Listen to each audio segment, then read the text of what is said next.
یہ 10 محرم الحرام جمعہ کا دن ہے۔ میدان کربلا میں ایک طرف 22,000 سے زائد یزیدی لشکر، ان کا سپہ سالار ایک سعید باپ کا شکی بیٹا، عظیم صحابی رسول حضرت سعد بن ابی وقاص رضی اللہ تعالی عنہ کا بدبخت اور لعین بیٹا عمر بن سعد، اور دوسری طرف نواسہ رسول جگر گوشہ زہرا بطول امام علی مقام امام حسین ابن علی اہل بیت اطہار اور جانثاروں کا لشکر۔ آج کربلا کی زمین کانپ رہی ہے اور امام صبر و رضا کا پیکر بن کر فوج یزید کے سامنے کھڑے ہیں۔ آپ نے خطبہ ارشاد فرمایا مگر ان ظالموں پر کوئی اثر نہ ہوا۔ صرف ایک خوش نصیب خطبہ حسینی کے بعد لشکر یزید کو چھوڑ کر امام علی مقام کے قدموں میں آ گرا، جس کا نام حر بن یزید الریاحی التمیمی تھا۔ میدان کربلا میں جنگ کی ابتدا ہو گئی۔ ابن سعد دیکھ رہا تھا کہ امام علی مقام اور آپ کے بعض ساتھی باری باری یزیدی لشکر کے سامنے آ کر ان کی آنکھوں پر پڑے ہوئے پردے ہٹانے کی کوشش کر رہے ہیں، اور جس طرح جناب حر جو کہ ایک دستے کے سالار تھے، وہ بھی یزیدی لشکر سے نکل کر امام علی مقام کے ساتھیوں میں شامل ہو کر اپنی جان قربان کرنے کے لیے تیار ہیں، تو اس نے جنگ میں مزید تاخیر کرنا مناسب نہ سمجھا کہ کہیں مزید لوگ بھی امام کی عظمت و فضائل سے متاثر ہو کر ساتھ نہ چھوڑ جائیں۔ اس نے اپنے غلام درید سے کہا کہ اپنے جھنڈے کو میرے نزدیک لاؤ۔ اس نے جب جھنڈا نزدیک کیا تو عمر بن سعد نے اپنی آستین چڑھائی، کمان میں تیر جوڑ کر امام حسین کے ساتھیوں کی طرف پھینکا اور پھر ان کی فوج سے بآواز بلند کہا، تم سب لوگ گواہ رہنا کہ سب سے پہلا تیر میں نے ہی چلایا ہے۔ ابن سعد کی طرف سے پہلا تیر چلانا گویا اعلان جنگ اور جنگ کی ابتدا کرنا تھا۔ ابن سعد کی طرف سے پہلا تیر چلا کر اعلان کرنے سے اس کے سپاہیوں میں جوش و خروش پیدا ہو گیا اور انہوں نے بھی تیر برسانا شروع کر دیے۔ اس طرح گویا جنگ کا آغاز ہو گیا۔ پھر عربوں کے رواج کے مطابق دونوں طرف سے جنگجو ایک ایک کر کے ایک دوسرے کے مقابلے پر آئے اور اپنی بہادری کے جوہر دکھائے۔ اب جنگ باقاعدہ شروع ہو چکی ہے۔ یہ میدان کربلا کا خونی منظر ہے۔ یزید ابن معاویہ کی فوج سے تیروں کی بارش ہو رہی ہے۔ امام حسین کے ساتھی ڈھالیں بن کر آپ کو گھیرے میں لیے ہوئے ہیں۔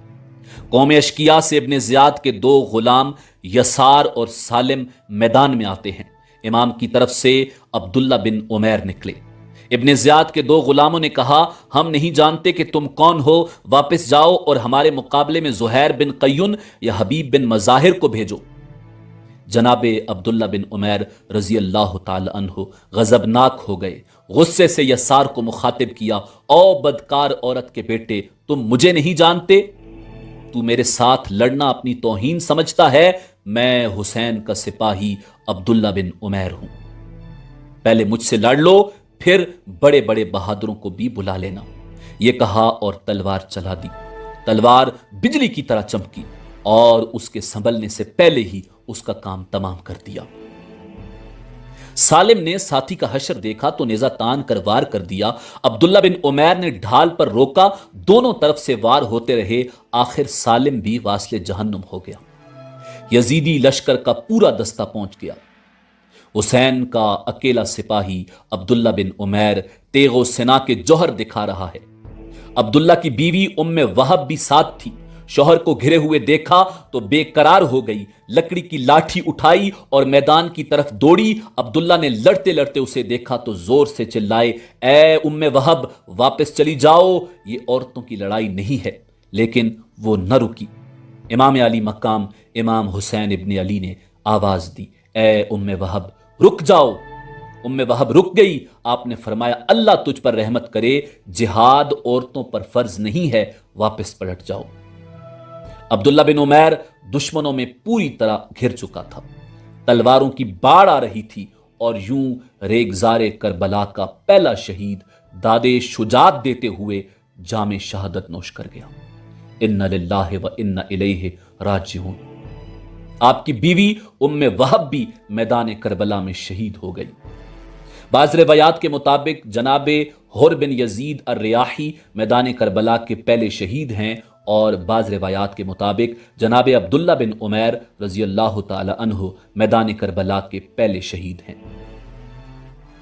عبداللہ بن عمیر کو شہید کر دینے کے بعد ابن زیاد کے بائیں بازو کے چند دستے حملہ آور ہوئے تو امام علی مقام کے ساتھی زمین پر گھٹنے ٹیک کر کھڑے ہو گئے اور نیزے اٹھا لیے۔ نیزوں کی انیاں سیدھی دشمن کے گھوڑوں کی گردنوں تک پہنچ جاتی تھیں۔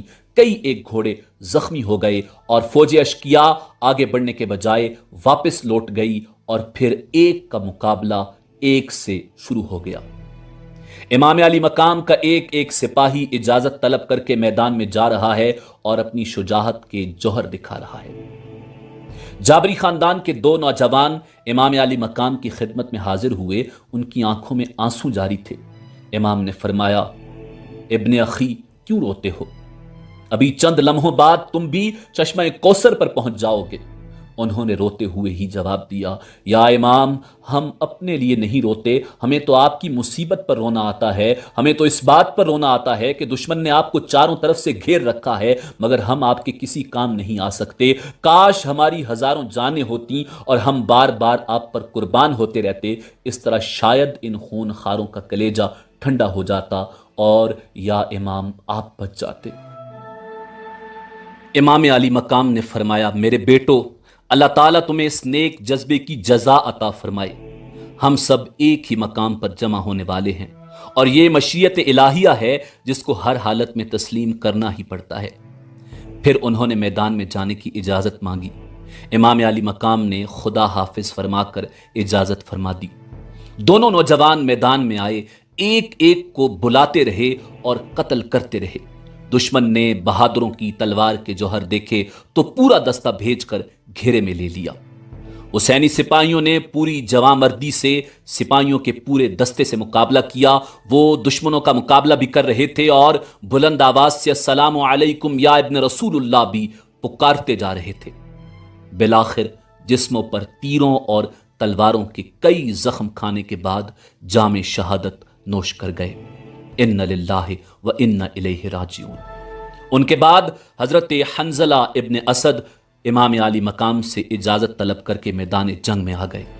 میدان جنگ میں گھوڑا پھیرتے ہوئے قوم اشکیا کو مخاطب کرتے ہوئے فرمایا، میں ڈرتا ہوں کہ تم پر قوم عاد و سمود کی طرح عذاب نہ مسلط کیا جائے۔ ابھی ابن رسول کے چند ساتھیوں کی جانیں رائے خدا میں قربان ہوئی ہیں۔ ابھی ابن رسول اور آپ کا خاندان محفوظ ہے، اور ابھی بھی وقت ہے کہ تم خود کو عذاب الہی سے بچا لو۔ یاد رکھنا، حسین کو قتل کر کے تم چین کی زندگی بسر نہیں کر سکو گے۔ جناب حنظلہ ابھی گفتگو کر ہی رہے تھے کہ ان کے گرد کئی تیر سنسناتے ہوئے آ کر گرے، اور ساتھ ہی آواز آئی کہ تقریر ختم کرو۔ اس کے بعد مقابلہ شروع ہو گیا۔ حسین کا سپاہی بڑی جواں مردی سے لڑتا رہا اور دشمنوں کو واصل جہنم کرتا رہا، اور پھر کئی دشمنوں کو قتل کر کے شہید ہو گیا۔ انا للہ و انا الیہ راجعون۔ لشکر یزید جلد از جلد اس جنگ کو ختم کر دینا چاہتا تھا، اس لیے وہ لوگ بڑھ بڑھ کر شدید حملے کر رہے تھے۔ ان کے لیے یہ خیال بھی افسوس کا باعث بنا ہوا تھا کہ ہماری تعداد اس قدر زیادہ ہونے کے باوجود ان چند لوگوں پر ہم فتح یاب کیوں نہیں ہو رہے۔ اب انہوں نے پھر چاروں سمت سے زبردست حملہ کر دیا۔ امام علی مقام کے ساتھیوں نے اپنے گھوڑے چھوڑ دیے اور پیدل ہو گئے۔ انتہائی زبردست مارکا تھا۔ امام علی مقام کے کئی ساتھی اس حملے میں کام آ چکے تھے، تاہم یزیدیوں کا حملہ پسپا کر دیا گیا تھا۔ اس مارکے میں جناب حبیب بن مظاہر، عمر بن خالد، سعد مولا و جبار بن حارث اور مجمع بن عبید اللہ رضی اللہ تعالی عنہم کو جام شہادت نوش کرنا پڑا۔ اب جنگ انتہائی شدید دور میں داخل ہو چکی ہے۔